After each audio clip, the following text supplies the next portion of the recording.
Inauguration Day festivities for President-elect Joe Biden on Wednesday will take place today under sun-splashed skies and a backdrop of heavy security as the nation's capital prepares for a smaller-than-ever crowd limited by law enforcement constraints and COVID-19. About 25,000 National Guard members have descended on the city, already blanketed in state and local law enforcement personnel and stinging from the deadly riot at the U.S. Capitol 2 weeks ago. Concrete barriers, chain-link fences and military trucks have blocked access to many downtown streets and buildings for days. Violence and senseless criminal conduct are not the right way to resolve differences or promote change in our country, Acting Attorney General Jeffrey Rosen said in a statement. Anyone who does that will be caught, and they will be prosecuted.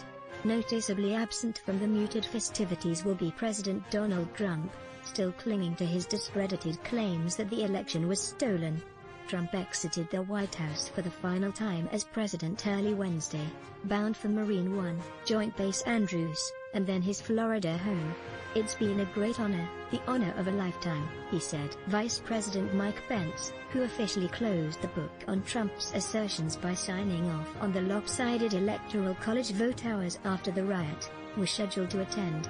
"The world will witness our determined democracy," the Joint Congressional Committee on Inaugural Ceremonies tweeted.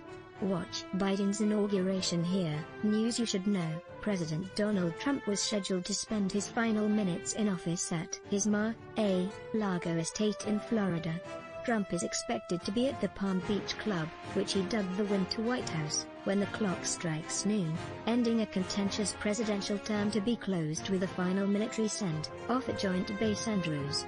Barring a schedule change, the White House has invited hundreds of supporters to a pomp and circumstance ceremony at the airbase, one expected to feature a red carpet and military color guard, and perhaps a preview of another Trump presidential run in 2024. "As I prepare to hand power over to a new administration at noon on Wednesday, I want you to know that the movement we started is only just beginning," Trump said in a taped farewell address released Tuesday.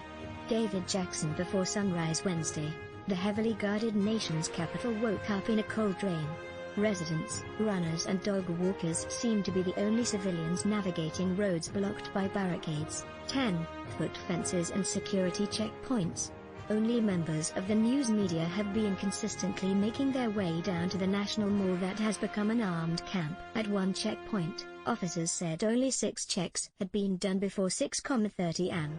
Josh Rivera and NDEA Yancey brag on a normal inauguration day. Washington is packed with protesters for causes of all shapes and sizes.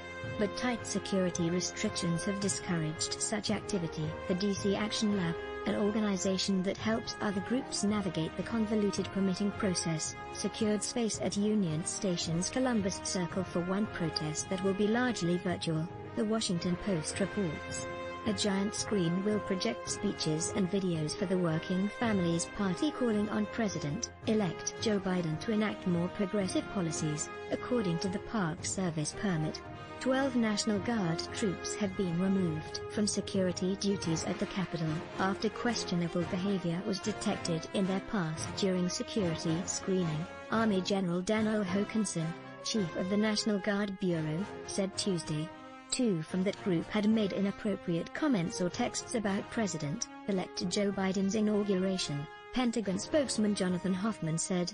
But not all 12 have ties to extremist groups, he said. "We're not taking any chances," said Hoffman, who characterized the comments made by the 2 as inappropriate texts. Of the 12, 10 were identified by the FBI in security screening, Hokanson said. Another was flagged by commanders and the final one was identified by an anonymous tipster.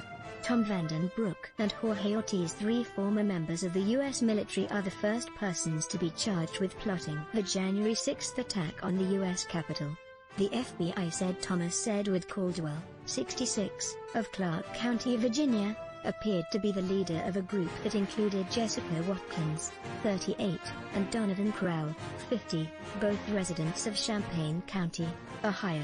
Caldwell served in the Navy, Watkins in the Army and Crowell in the Marines.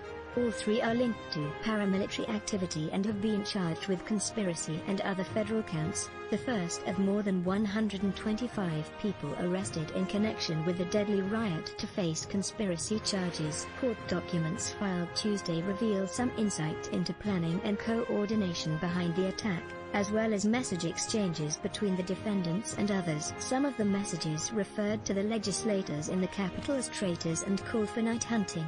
A Florida sheriff's deputy was arrested Tuesday for making written threats to kill, do bodily injury, or conduct a mass shooting or an act of terrorism related to the January 6 attack on the U.S. Capitol, the Polk County Sheriff's Office said.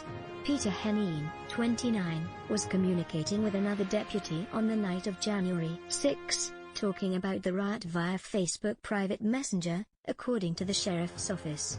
The other deputy reported Heneen's threats to his commanding officer. "I am angry beyond words," Polk County Sheriff Grady Judd said during a press conference. Having him arrested was important. Having him arrested before Inauguration Day was even more important. Kimberly Seymour, the ledger a self-professed white supremacist, was wearing a GPS-enabled monitoring device under terms of his probation when he joined the crowd of Trump supporters who stormed the U.S. Capitol, according to a court filing accompanying his arrest. Investigators used the monitoring device to retrace Brian Batanker's movements on the day of the deadly insurrection. His probation officer in Maryland called the FBI to report that Batanker had claimed to have been inside the Capitol building with rioters. Batanker told investigators that he has been a member of several white supremacist groups and has expressed a desire to be a lone wolf killer, an FBI agent wrote in an affidavit. A South Carolina man who denied being involved in the Capitol riot is facing charges after a tracking app on his phone placed him at the scene. A witness called the FBI the day of the January 6 riot and said they had knowledge and photos of Andrew Hatley inside the Capitol, the complaint states.